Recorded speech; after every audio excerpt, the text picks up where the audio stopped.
It was just another song, one she hadn't heard in years.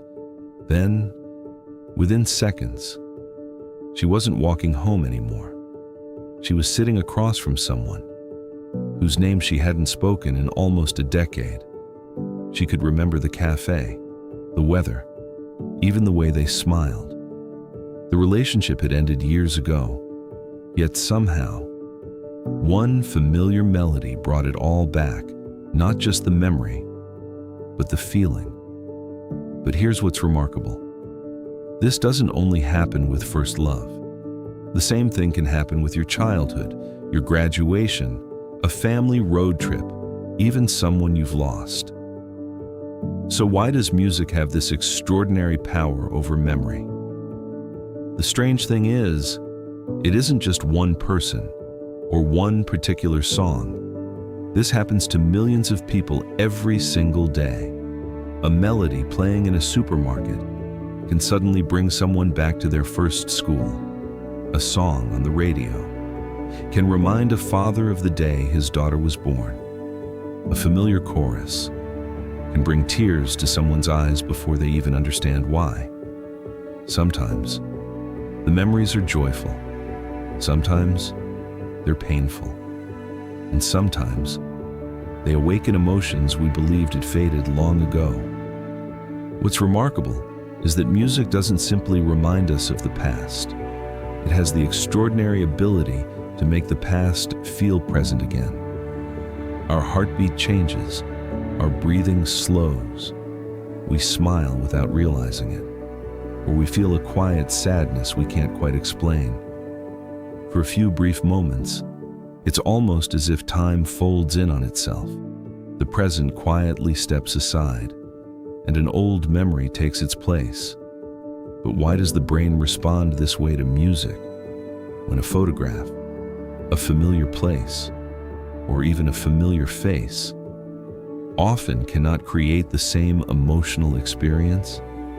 To answer that question, we first need to understand something extraordinary about the way the human brain stores our memories. Many people imagine memories as if they're stored inside the brain like photographs in an album. Open the right page, and the memory appears. But that's not how memory works. Instead, think of every important moment in your life as a web. For example, a birthday, your first day at school, your first love, a family holiday. Each memory isn't stored as a single file. It's built from hundreds of tiny pieces connected together.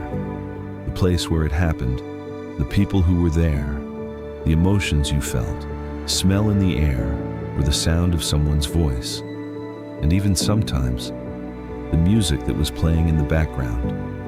Your brain carefully links all of these pieces together. Later, after years have passed, if just one of those pieces appears again, it can lead your brain back to the entire experience, almost like pulling on one thread and watching an entire tapestry unfold. This remarkable process depends on two important parts of the brain. The first is called the hippocampus. You can think of it as the brain's librarian.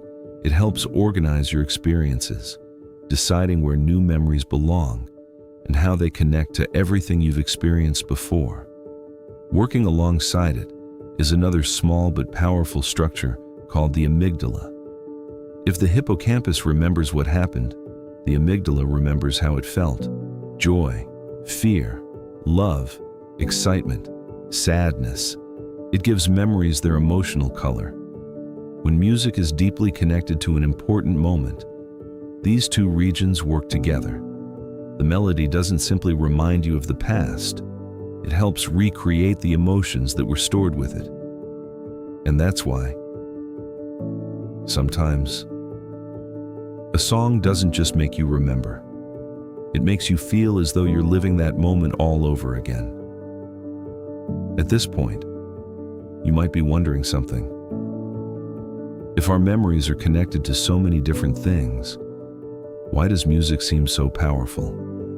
After all, the smell of fresh bread can remind us of childhood.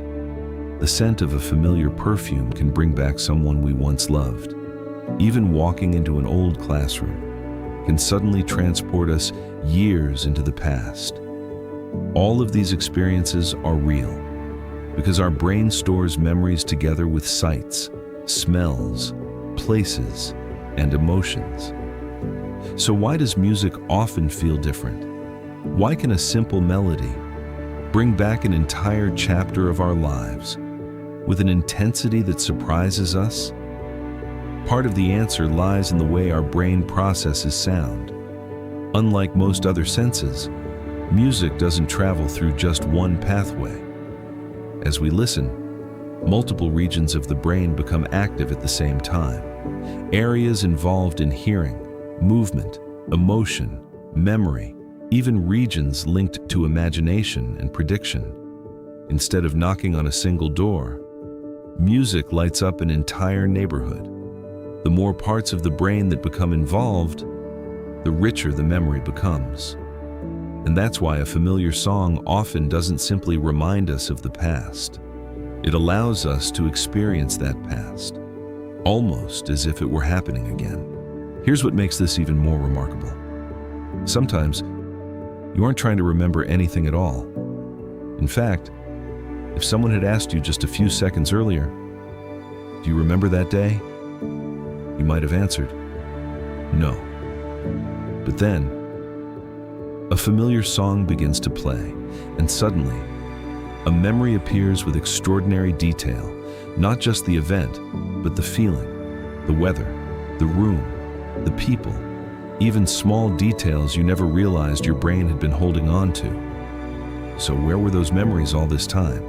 Did music somehow create them? Not at all. The memories were already there. The brain simply needed the right key to unlock them. Neuroscientists call these retrieval cues. A retrieval cue is anything that helps the brain find a stored memory. It might be a familiar smell, a particular place, a photograph, or the sound of a loved one's voice. But music is unique because a song rarely carries just one cue. It carries many at the same time: the melody, the rhythm, the lyrics, the emotions you felt, the people who were with you, even the stage of life you were living when you heard it most often. It's as though one song doesn't knock on a single door.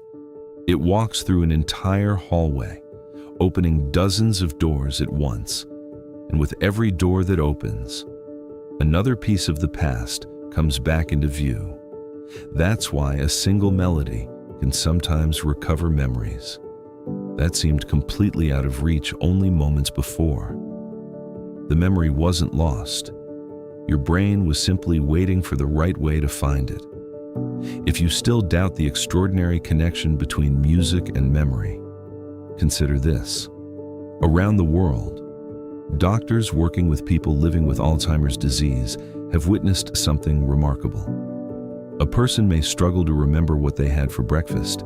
They may not recognize family members standing beside them. Sometimes, they may even forget their own life story. Yet something unexpected happens. The moment a familiar song begins to play, slowly, their eyes brighten, their lips begin to move. Then, almost effortlessly, they sing, not just a few words, but entire verses, songs they haven't heard for decades. How can someone forget the names of the people they love, yet remember every lyric of a song from 50 years ago? The answer lies in the remarkable way music is represented inside the brain. While Alzheimer's disease gradually damages regions that help us form and retrieve many everyday memories, the networks involved in musical memory are often more resilient, especially during the earlier stages of the disease. Music doesn't rely on a single brain region. It recruits multiple systems working together: memory, emotion, rhythm, movement, language, attention. Because so many networks are activated at the same time, a familiar melody can sometimes reach memories that ordinary conversation cannot. For a few precious moments, music opens a path to parts of the person that seemed unreachable. It doesn't cure the disease, and it doesn't restore every memory, but it reminds us of something profoundly human. Some memories don't simply live in the mind, they live in the emotions attached to them, and music has an extraordinary ability to find those emotions again.